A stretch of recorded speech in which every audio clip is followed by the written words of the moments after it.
कृष्णा उनसे बरी हो जाते हैं। अब आगे कथा आती है जरासंध की। तो जरासंध कौन थे? कंस के ससुर। अपने जवानी के बदले की भावना से अभी भी बार बार आक्रमण करते हैं, बार बार आक्रमण करते हैं। अब आक्रमण करते हैं, बहुत पापी थे, पाप भी करते थे और पुण्य भी करते थे बीच बीच में, कि भगवान मेरे को सजा ना दे कि मैंने पाप ही पाप करे हैं और पुण्य नहीं करेंगे। और पाप 20 पाप करते थे तो 10 पुण्य के काम करते थे। अब भगवान सोच रहे हैं उनका पाप का घड़ा कब भरेगा, कब भरेगा, कब भरेगा। अब वो बीच में अपना पुण्य को अड़ा देते थे। अब भगवान ने सोचा इनके पाप का घड़ा कैसे भरेगा, ये दान के माध्यम से पाप के घड़े को भरने नहीं दे रहे हैं। अब पांडवों के साथ जरासंध के पास जाते हैं, साधु ब्राह्मणों का भेष बनाकर। भगवान पांडवों को लेके जरासंध के पास साधुओं का भेष बनाकर जाते हैं। भिक्षाम दे, भिक्षाम दे। साधु आगे, अब लीला तो आगे से आगे बढ़ानी है ना, जिस काम के लिए आए वो अभी काम पूरा कहाँ हुआ। कृष्णा का अभी चल रहा है, राजनीति पूरी चल रही है, युद्ध, दैत्यों का संहार, ये सब चल रहा है। तो उनके पास आते हैं। जरासंध कहता है, इसमें भगवान कहते हैं पहले वचन चाहिए। बाके बिहारी लाल की जय, द्वारिकाधीश की जय। जरासंध फल वगैरह साधुओं को देने लगते हैं। तो साधु कहते हैं हमें फल इत्यादि नहीं चाहिए, हमें वचन चाहिए। तो कह रहे कैसे वचन, कैसा वचन चाहिए। अब उनमें अर्जुन अपने हाथ की उंगली उठाकर कहते हैं आपको जितना कहा है उतना ही कहो, उतना ही करो जितना आपको कहा गया है। अब जैसे ही अर्जुन उंगली उठाते हैं तो जरासंध उंगली में जो तीर चलाने के निशान थे वो पहचान जाते हैं। बनाकर आते हैं और अर्जुन उंगली उठा के बात करने लगे जरासंध से। तो उनकी उंगली में जो तीर चलाने का जो निशान था जरासंध को नजर में पड़ जाता है। जरासंध समझ जाता है ये ब्राह्मण नहीं है, ये साधु नहीं है। तो जरासंध कहता है ये तो क्षत्रियों के हाथों में निशान होते हैं, ब्राह्मणों के हाथ में तो ऐसे निशान नहीं होते। तो उनसे कहता है आप अगर सामने से युद्ध करने के लिए आ जाते तो मैं मना करता, मैं मना करता। आप साधुओं का भेष बना के कहते हैं फल इत्यादि नहीं चाहिए। तो मैंने सोचा आपको अगर आधा राज्य भी चाहिए तो दे दूंगा, मेरे में इतनी शक्ति है, सुबह दूंगा और शाम को वापस भी ले लूंगा, मेरे अंदर इतनी शक्ति है। लेकिन तू ब्राह्मणों का भेष बदल के आए, सामने से आते और युद्ध करते तो जरासंध पहचान गए, वो भी क्षत्रिय हैं, उनके हाथों में भी वही निशान है। अब जरासंध कहता है कि कुछ भी कह लो पर तुम साधु नहीं हो, तुम क्षत्रिय हो। जो भी सामने आ जाओ, अगर मुझे पता चला तो बहुत बुरा हो जाएगा। भगवान अपने रूप में आते हैं तो जरासंध कहता है, अरे कृष्णा, तू भी इनके साथ ब्राह्मणों का भेष बदल के आया है, सामने से आ जाता है। तूने आज तक कोई काम सीधे करे भी? तेरे सारे काम टेढ़े,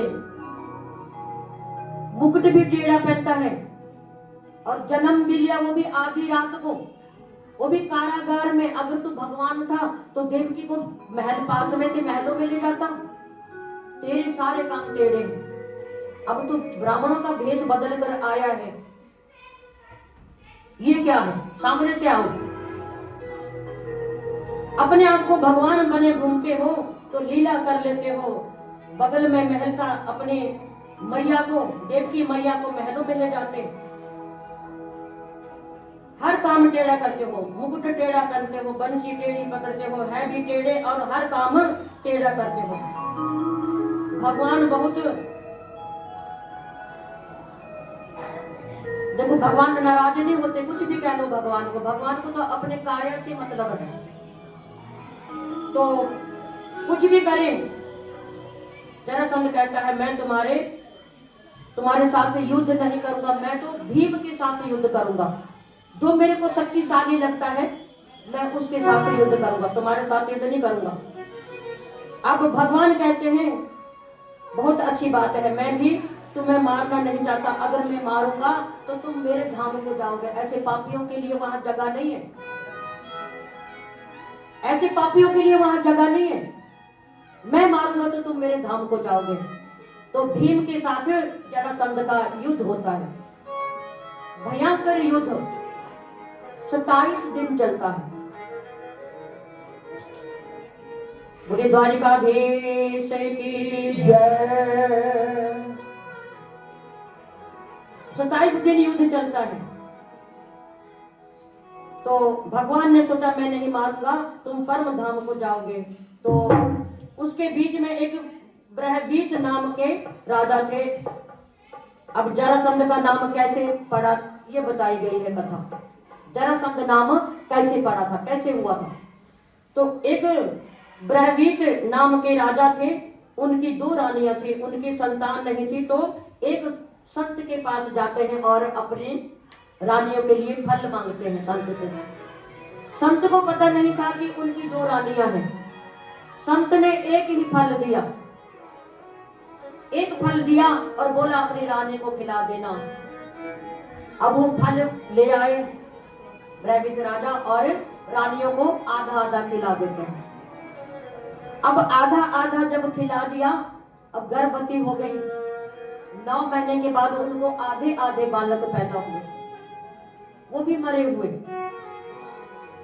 और राजा था वहां का, तो राजा ने सोचा प्रजा जब सुनेगी देखेगी तो मेरे ऊपर हंसेगी, ये राजा के बालक हैं, ऐसे बालक हैं, ऐसे बालक पैदा करें। तो उनको दोनों को उठाता है और जंगल में फेंक देता है। बृहदीत राजा जंगल में फेंक देता है। वहां एक राक्षसी थी जंगल में। अब वो जाती है, धीरे धीरे करके दोनों टुकड़ों को उठाती है और जोड़ देती है, और जोर जोर से बोलती है, जी जी जी जी जी जी जी जी जी।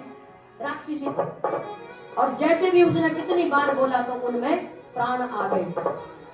उनसे वो जरासंध तैयार हुआ। तो जरासंध का अर्थ क्या हुआ? दोनों हिस्से जोड़े हुए और बीच का हिस्सा थोड़ा कमजोर रह जाता है क्योंकि वो जोड़ा हुआ था। 27 दिन तक युद्ध होता है। अब 27वें दिन भगवान के को देखकर, भगवान भीम के दाव को देखकर भीम से युद्ध होता है 27 दिन तक। तो भीम के दाव को देख के भगवान कहते, मेरी तरफ थोड़ा ध्यान करना, मैं तेरी प्रशंसा करूंगा।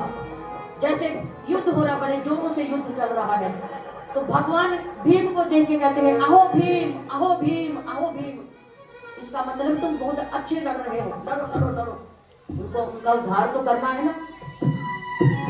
अब भीम अपनी धुन में लड़े जा रहा है, भगवान की तरफ ध्यान नहीं करता है और जरासंध को पैर से पकड़ता है और हाथ से पकड़ता है और बीच में से 2 टुकड़े कर देता है और 2 टुकड़े करके फेंक देता है। अब जब फेंक देता है, एक ही तरफ फेंकता है और वो दोनों टुकड़े दोबारा जुड़ जाते हैं, दोबारा जरासंध तैयार है। अब भगवान परेशान कि अहो भीम बोलने के बाद भी भीम मेरी तरफ नहीं देख रहा है। अब रात शाम का टाइम हो जाता है, सूर्य अस्त हो जाता है, युद्ध बंद किया जाता है कि अब कल होगा युद्ध। आज सूर्य अस्त हो गया, अब कल युद्ध होगा। तो दोबारा भीम को समझाया गया कि जब मैं अहो भीम बोलूं तो तुम वैसा ही करना। दोबारा युद्ध होता है, युद्ध चलता है, तो कृष्णा दोबारा अहो भीम करके जोर जोर से बोलने लगते हैं। अब जोर जोर से बोलने लगते हैं और एक लकड़ी उठाते हैं। भीम उनकी तरफ देखता है तो एक लकड़ी उठाते हैं। अब लकड़ी को बीच में से फाड़ते हैं और एक को एक तरफ फेंकते हैं, दूसरी को दूसरी तरफ फेंकते हैं और भीम को इशारा करते हैं अगर तू एक ही तरफ फेंकेगा वो दोबारा जुड़ जाएगा। जरासंध इतनी जल्दी, क्योंकि पुण्य में करे थे ना, वो पुण्य आ रहा है थोड़ा आगे। तो भीम का ध्यान कृष्णा की तरफ गया और उन्होंने जैसे कृष्णा ने करा, लकड़ी को तोड़ा और दोनों तरफ, पहले तो लकड़ी उठाई, कृष्णा ने तो फाड़ के फेंकी दोनों तरफ, भीम ने भी वैसे ही उनको दोनों तरफ, दोनों एक हाथ और पैर से पकड़ कर फाड़ा और फेंक दिया, लेकिन दोनों तरफ नहीं फेंका। अब वो दोनों तरफ फेंकते हैं भगवान को देख के। पहले अहो भीम बोला, अहो भीम, ताकि भीम का नजर जो है कृष्णा की तरफ आए, ध्यान। जैसे कृष्णा करते हैं तो भीम भी वैसे ही करते हैं, उनके टुकड़े करके दोनों तरफ फेंक देते हैं। अब उनका उद्धार हो जाता है। बोलिए द्वारिकाधीश की जय। तो भगवान हमको ये सिखाने को देते हैं कि अगर आप भगवान के इशारे थोड़े समझेंगे और भगवान के विश्वास पे चलेंगे तो आपका कोई भी बाल बांका नहीं कर सकता, कोई आपको हरा नहीं सकता। तो भीम जीत जाते हैं और जरासंध का उद्धार हो जाता है। अब पांडवों ने एक बहुत बड़ा महल बनाया है। पांडवों ने बहुत बड़ा महल बनाते हैं और सारे राजाओं को महल देखने के लिए बुलाते हैं और सोचा कि सबको बुलाएंगे तो कौरवों को भी बुला लेते हैं, कौरवों को भी बुला लेते हैं। अब कौरवों को बुला लिया। अब उसमें दुर्योधन, अब दुर्योधन तो बड़ा चालाक भी था, थोड़ा दुर्योधन थोड़ा अलग स्वभाव का था। अब सब तो कौरव निकल गए, अपना कुछ देखा नहीं, इधर कैसा महल है, क्या लगाया, कैसा हुआ, सब निकल गए। अब वो इधर उधर देखते देखते बहुत टाइम लगा दिया, दुर्योधन ने बहुत टाइम लगा दिया। तो महल को देख के बाहर निकलते हैं और बाहर जैसे निकलते हैं उनको ठोकर लग जाती है, ठोकर लग जाती है और गिर जाते हैं। वहां से द्रौपदी की नजर पड़ गई। अब बातें बातें तो होती थी, ऐसा नहीं कि तो एक दूसरे से औरतें बात नहीं करती। जैसे दुर्योधन को ठोकर लग के दुर्योधन गिरते हैं तो उसने, द्रौपदी ने अपने से मजाक के तौर पे कहा, अंधे अंधे के बच्चे अंधे तो होंगे, उनको रास्ता कहाँ दिखाई देता है, पता नहीं देखना कहाँ है और चलना कहाँ है। अंधे के बच्चे अंधे भी होते हैं। तो दुर्योधन को गुस्सा आ जाता है, बदले की भावना तभी से ही पैदा हो जाती है कि अब बदला जरूर लेंगे। बोले बांके बिहारी लाल की जय। अब सबको धृत क्रीड़ा खेलने के लिए बुला लेते हैं। आपने महाभारत में देखा होगा ना, शकुनी पासे फेंकता है और सब खेलने बैठते हैं। तो सब खेलने बैठ जाते हैं, बदले की भावना रखते हैं और पांडवों को हरा देते हैं। पासे शकुनी ने समझा दिया, पासे मैं फेंकूंगा और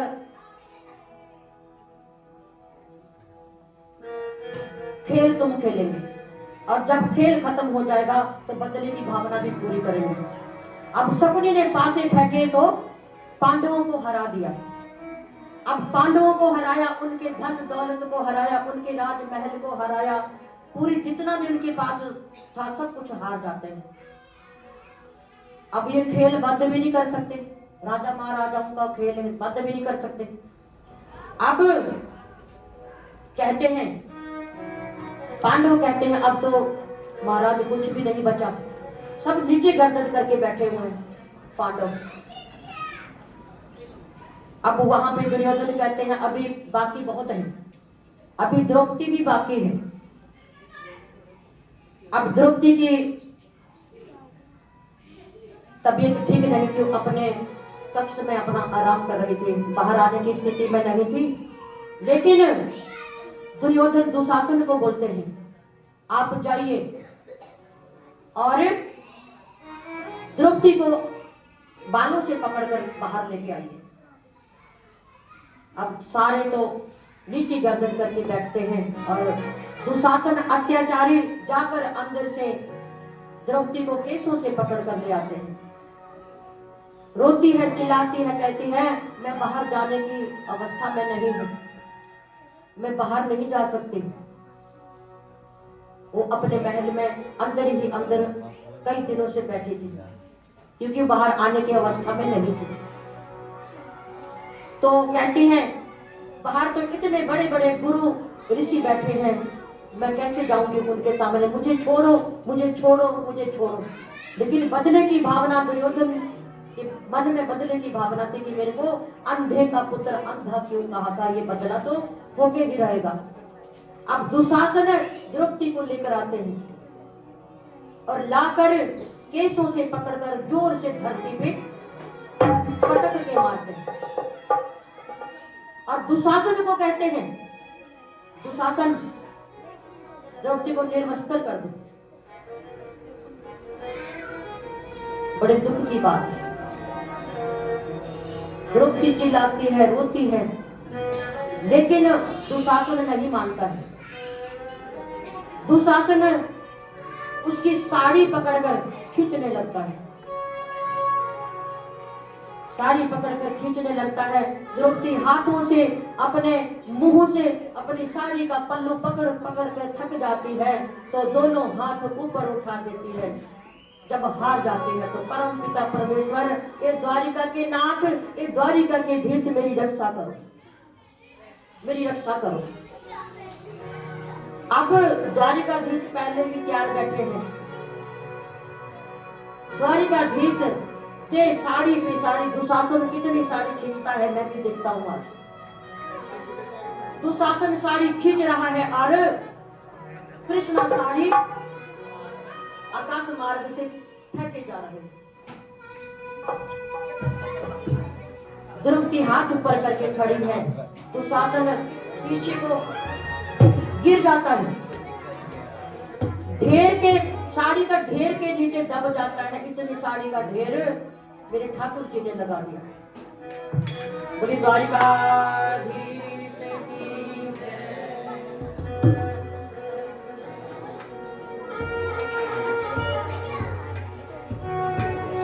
हाथ ऊपर करके द्वारिकाधीश ने इतना ढेर लगा दिया साड़ियों का कि दुशासन साड़ियों के नीचे दिखाई नहीं पड़ रहा। छोटा सा भाव आता है, मेरी असुवन भीगे ओ प्रेम मुरारी, मेरी असुवन भीगे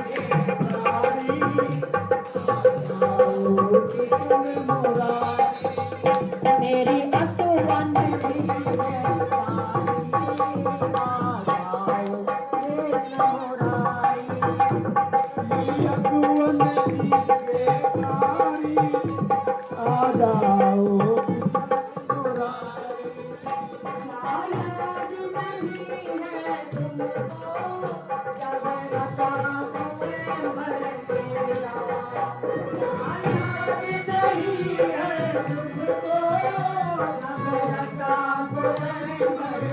कोई द्रौपद हो, कोई द्रौपद बहन तुम्हारी, आ जाओ कृष्ण मुरारी। कोई द्रौपद बहन तुम्हारी, आ जाओ। तो मेरी असुवन वीर मुरारी, आ जाओ कृष्ण मुरारी। मेरी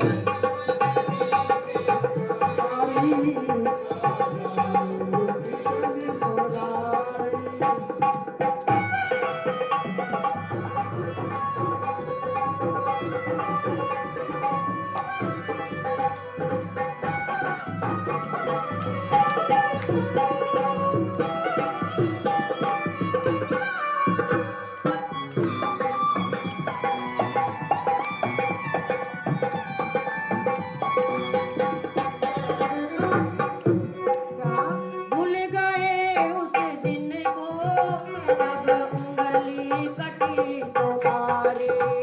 क्या भूल गए उस दिन को, जब उंगली कटी तुम्हारी।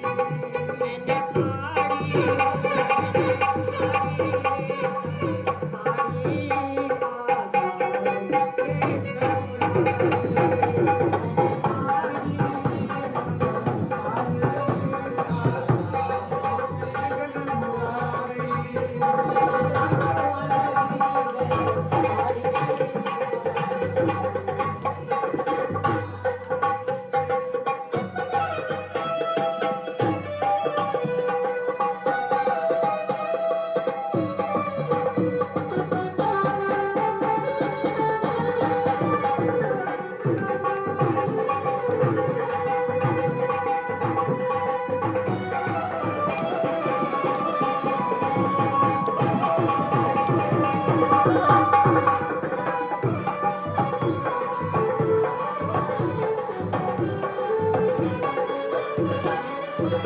ये नीची गर्दन करके बैठे हैं पांचों भाई।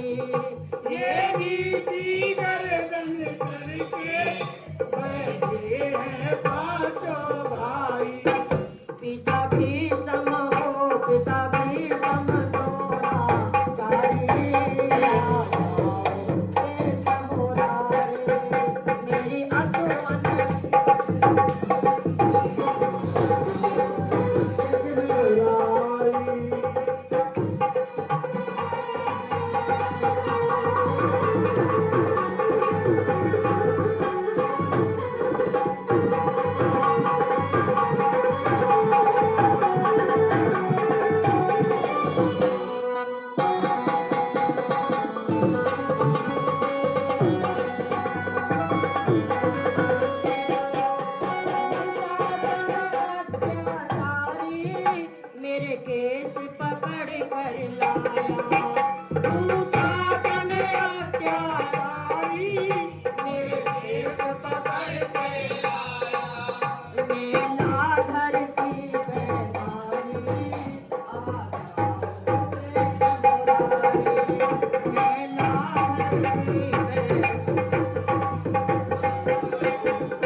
उठी कुरुक्षेत्र जाकर देखो, ये बात नहीं है झूठी, कुरुक्षेत्र जाके देखो। ओ प्रभु मैं हूँ, प्रभु मैं हूँ शरण तुम्हारी।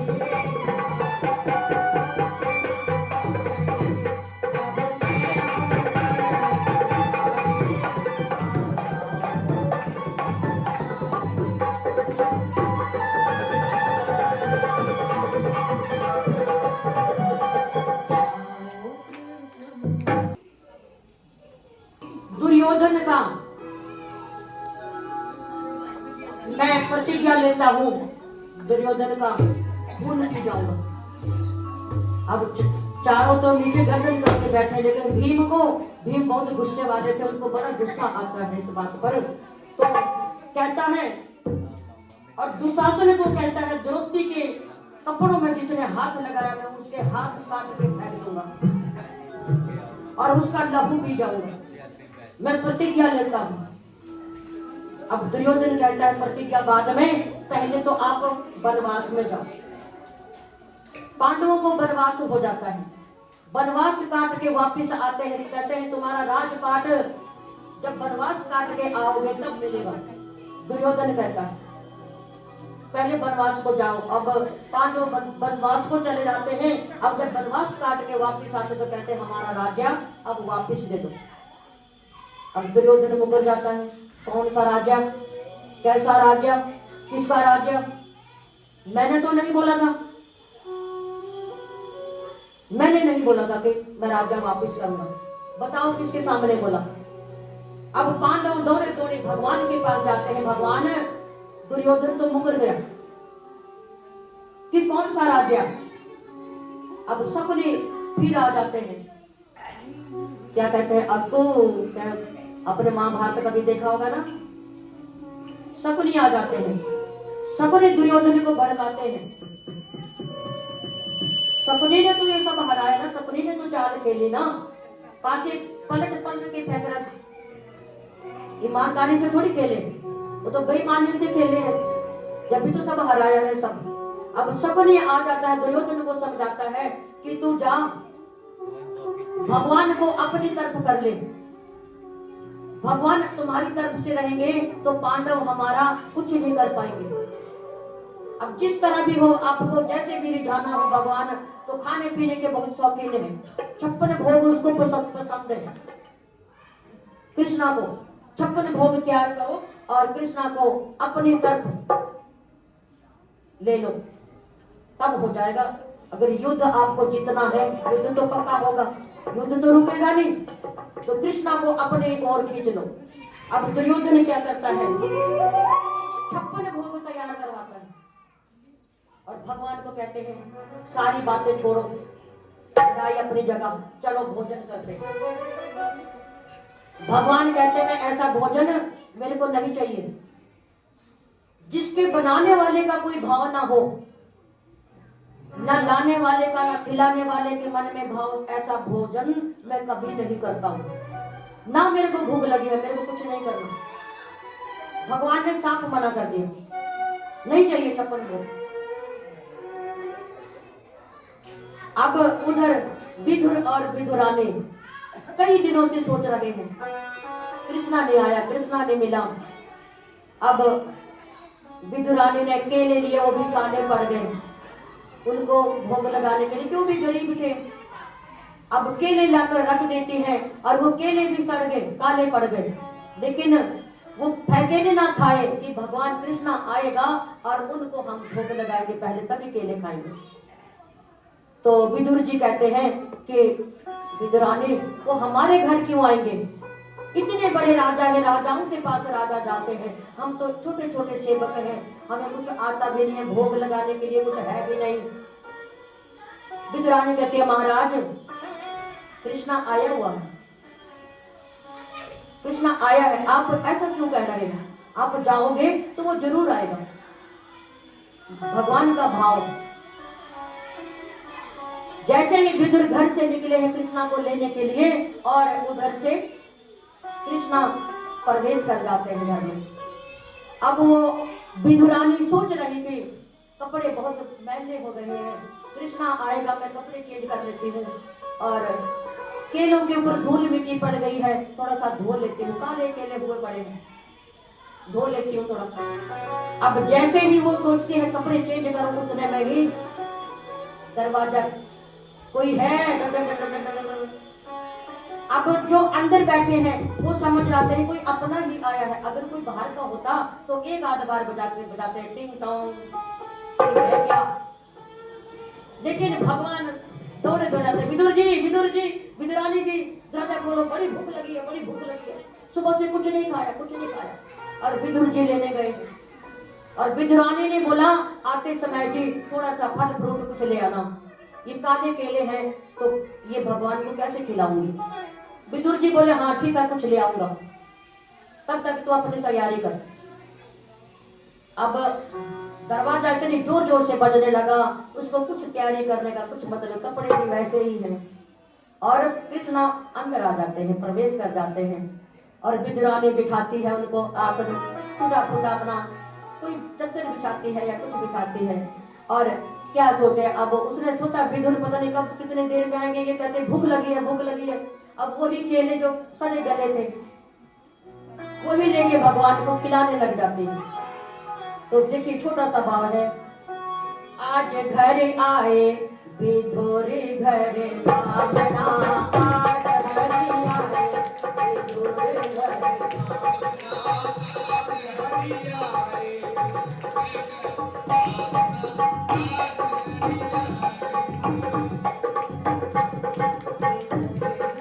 भावना, विदुरानी घर भावना,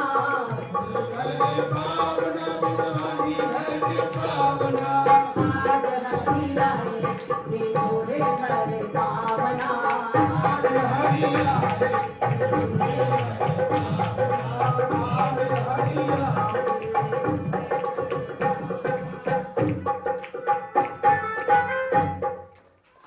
विधुर नहीं घर थी विधुरानी,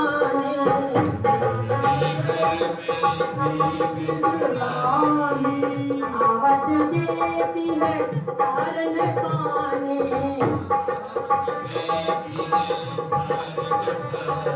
अब विधुरानी विधुर जी को बिठाती है और केले का भोग लगाने लगती है। अब इतनी व्याकुल हो गई, इतनी खुश हो गई, केले केले तो नीचे गिरने लगे और छिलके छिलके मुंह में जाने लगे।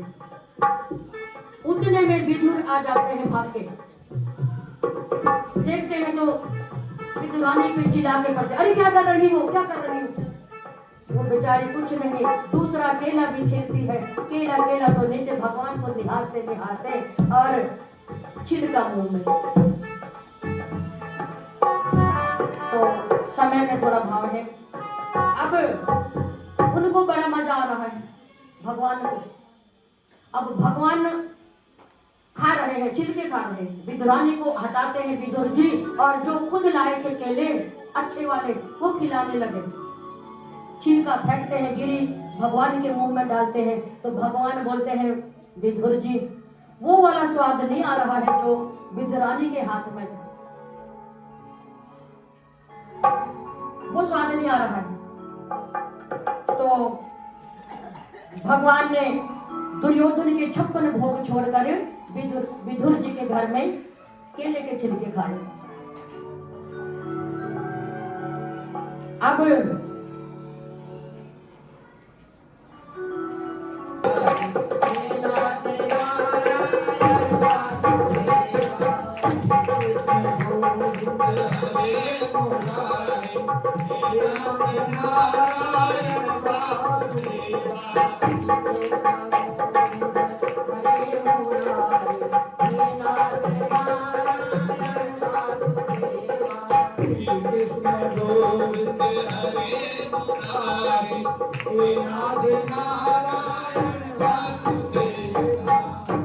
कृष्णा ने काफी कोशिश करी युद्ध रोकने की, बोला ऐसे ही मान जाओ, इनका राज्य वापस दे दो, और युद्ध में क्या रखा है, पता नहीं कितने लोग बेमौत मारे जाएंगे युद्ध में, थोड़ी जिसकी गलती हो वही मारा जाएगा, युद्ध रोको।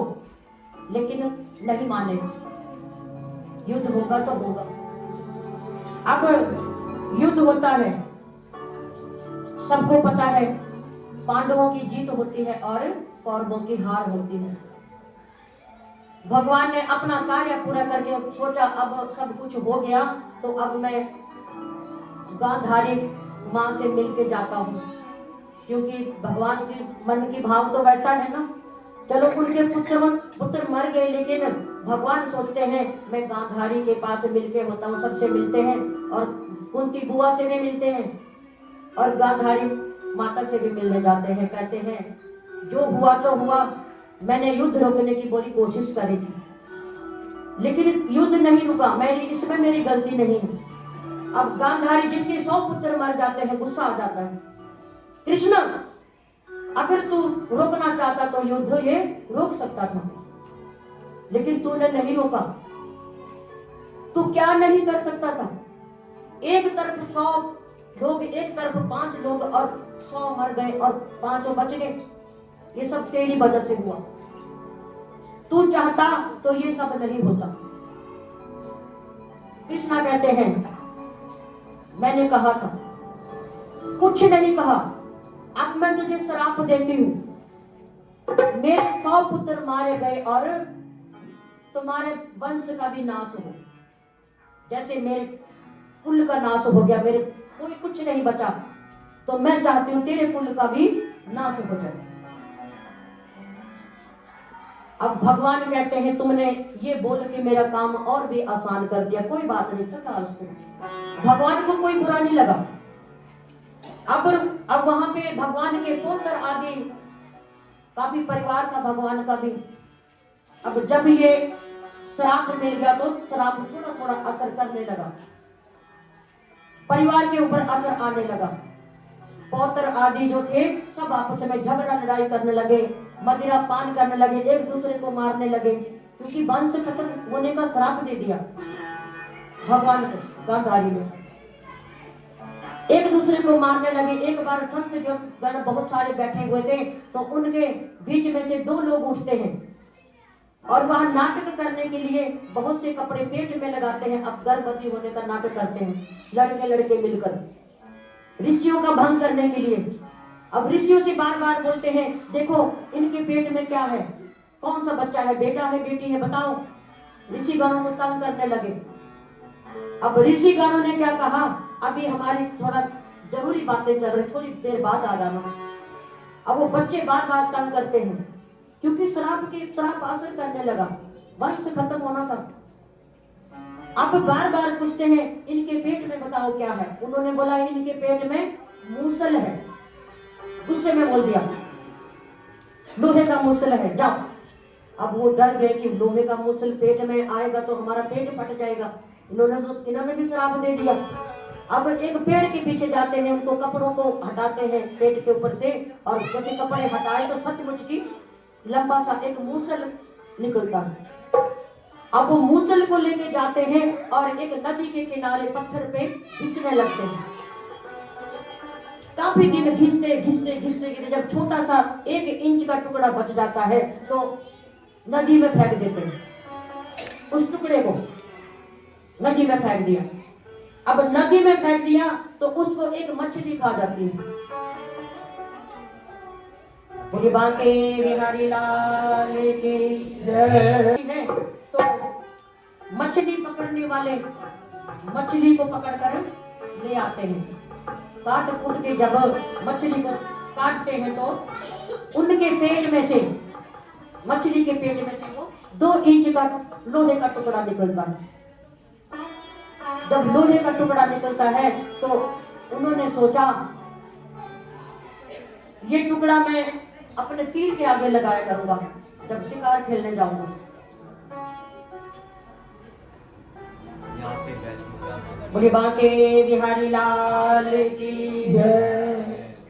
तो जैसे ही वो शिकार खेलने उस टुकड़े को अपने तीर के आगे लगाकर जाते हैं तो भगवान एक पेड़ के नीचे बैठे हुए थे, सोए थे, और भगवान के ऊपर पेड़ की पत्तियां ऊपर भगवान को सारा ढक के रखा था। पतियों ने। अब जो पैर भगवान के चिन्ह का निशान था, मणि थी भगवान के पैर में, तो वो मणि दूर से चमक रही थी। जब मणि चमक रही थी तो शिकारी ने सोचा कोई हिरण की आंखें चमक रही हैं। अब शिकारी जब तीर मारता है तो जाके सीधा भगवान के पैरों में जाके लग जाता है, पैरों में लग जाता है। अब भगवान उठते हैं और वो तीर मारने वाला भगवान को देख के हैरान हो जाता है, प्रभु आप ये मैंने क्या कर दिया? मैंने आपको तीर मारा, आपको मारने के लिए, माफ कर दो भगवान, माफ कर दो। तो भगवान कहते हैं आपने कुछ नहीं किया, ये सब मैंने करवाया, ये आपने कुछ नहीं किया। तो वो कहता है आपने कैसे करवाया?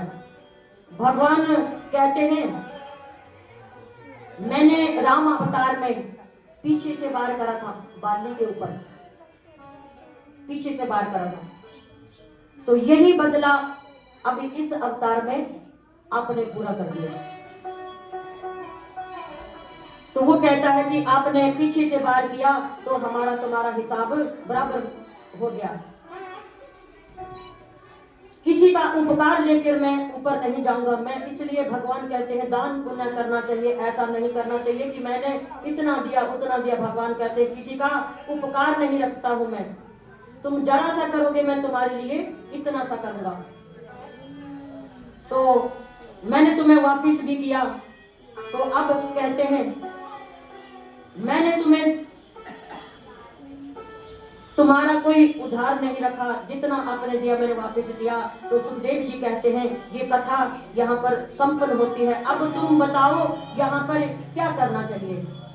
तुम्हें अगर मृत्यु से डर लग रहा है तो मैं तुम्हें अमर कर देता हूँ।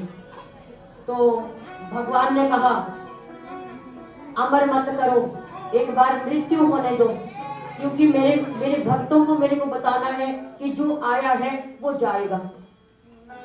भगवान ने ये लीला इसलिए करी, परम धाम को भगवान को भी जाना पड़ा हमारे तुम्हारे लिए,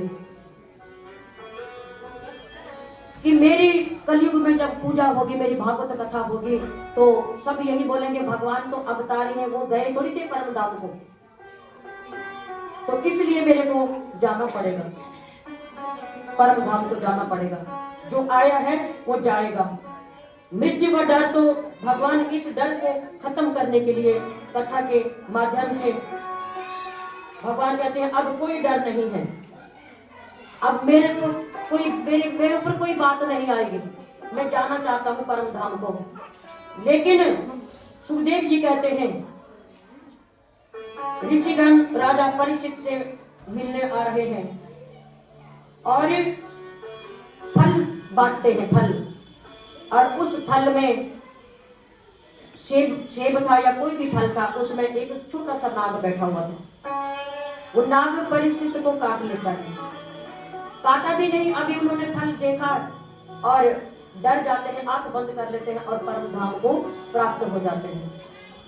भगवान भी परम धाम को प्राप्त हो जाते हैं। अब जाते जाते उद्धव से कहते हैं, सबसे मिलते हैं,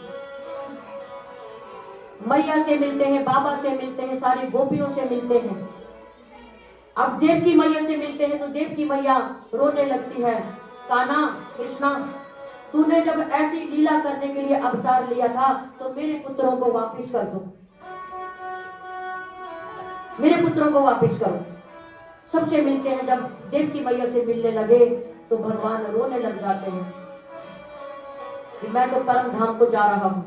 अब देव की मैया भी, उधर यशोदा मैया रो रही है, उधर गोपियां गवाले रो रहे हैं, प्रभु परम धाम को जाएंगे। अब देव की मैया कहती है अगर तो तेरे को इतनी बड़ी लीला कर ली थी तो मेरे पुत्रों को वापिस करो। अब स्वर्ग लोक को जाते हैं और देवकी के सातों पुत्रों को जीवित करके लाते हैं और देव की मैया को वापिस करते हैं। अब उद्धव से मिलते हैं, उद्धव को कहते हैं देखो कलयुग में मेरी भागवत कथा वही सुनेंगे, क्योंकि मैं परम धाम में जा रहा हूँ और भागवत कथा में मेरा स्थान होगा। मेरा साक्षात रूप भागवत कथा में समाएगा। जो भागवत रामायण पढ़ते हैं हम लोग, उसी में कृष्ण ने अपना रूप समा लिया। उद्धव से कहते हैं तुम प्रचार करोगे, भागवत का प्रचार तुम करोगे, क्योंकि वो ज्ञान को छोड़ के प्रेम भाषा भी बोलने लगे थे। दोनों भाषा बोलते थे, ज्ञान की भी और प्रेम की भी, क्योंकि गोपियों ने सिखा दिया था प्रेम उनको। तो कृष्णा कहते हैं अब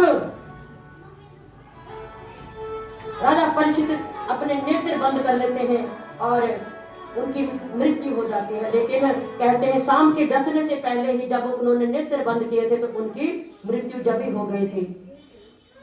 कोई कहते हैं सांप के काटने से हुआ था, तो ऐसा नहीं हुआ। भगवान भी परम धाम जाते हैं। तो श्रीमद् भागवत कथा सप्ताह पारायण यहाँ पर संपन्न होती है। संपन्न तो नहीं होती है क्योंकि ये तो बहुत बड़ी अनंत लीला है, लेकिन विराम लेती है। बोलिए भागवत महापुराण की, भक्त वत्सल भगवान की। तो छोटे छोटे भाव भगवान के चरणों में अर्पित करेंगे। उसके बाद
बरस रहे पावन मेरे नैना कब से तरस रहे, नैना कब से तरस रहे पावन भादों से तरस रहे, सावन भादों से बरस रहे आओ करने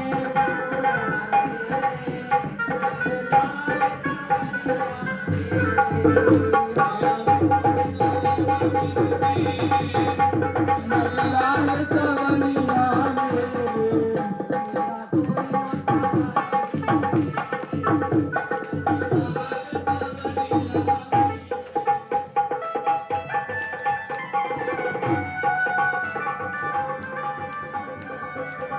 तो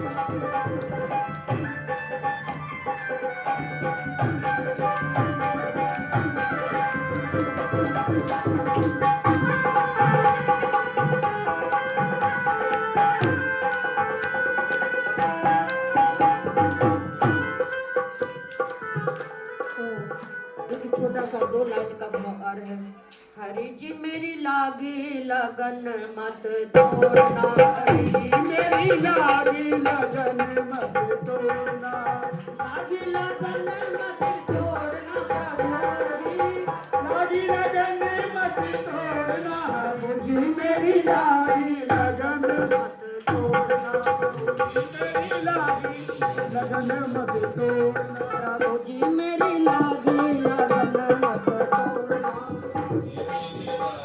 लगन मत तोड़ना, खेती कोई मुझे तेरे नाम की, कोई मैंने तेरे नाम की, खेती कोई मुझे तेरे नाम की, कोई मैंने तेरे नाम की, मेरे घर से मत छोड़ना प्रभु जी, मेरे भाई से मत छोड़ना,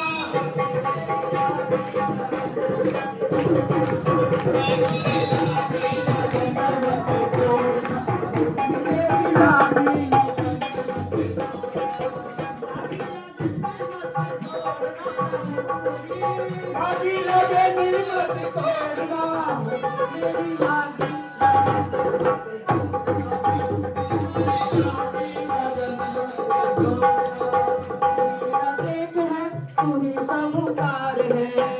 मेरा सेठ है कोई साहूकार है, मेरा सेठ है कोई साहूकार है, ब्याज पे ब्याज मत जोड़ना प्रभु जी, ब्याज पे ब्याज मत जोड़ना प्रभु जी,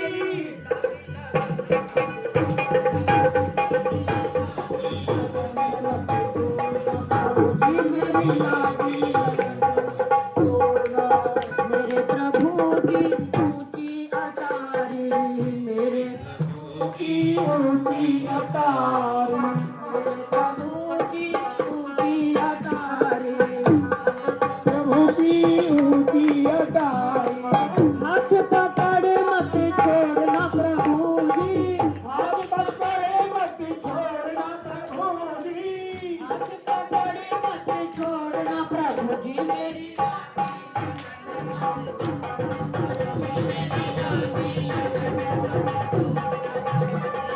लागी लगन मत तोड़ना, मेरी लागी लगन मत तोड़ना, मेरी लागी गहरी नदियाँ नाव पुरानी, मेरी नदिया नाव पुरानी, गहरी नदियाँ नाव पुरानी, मेरी नदिया नाव पुरानी, बीच भंवर मत छोड़ना प्रभु जी, बीच भंवर मत छोड़ना प्रभु जी, भंवर मत छोड़ना प्रभु, मेरी लागी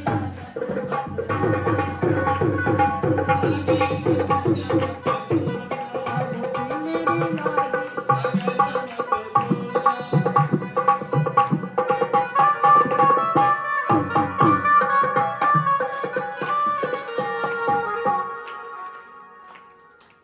यहीं पे कथा को सबका बहुत बहुत धन्यवाद करते हैं।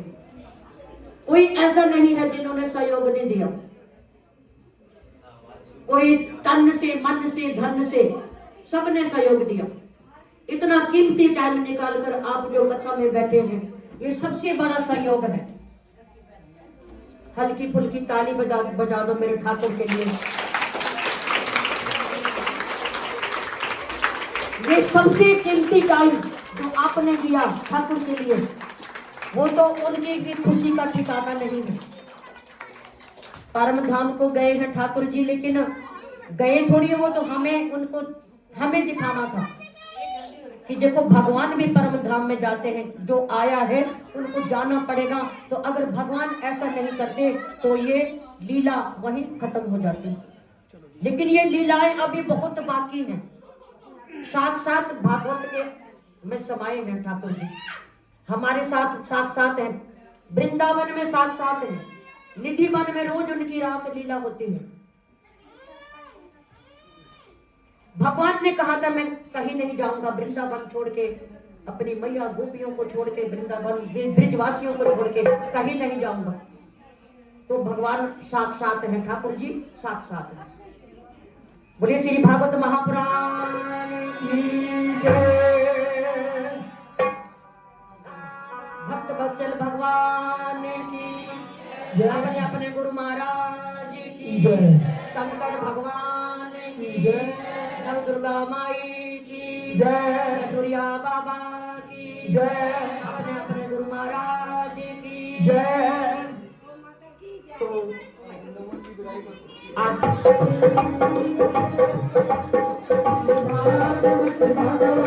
की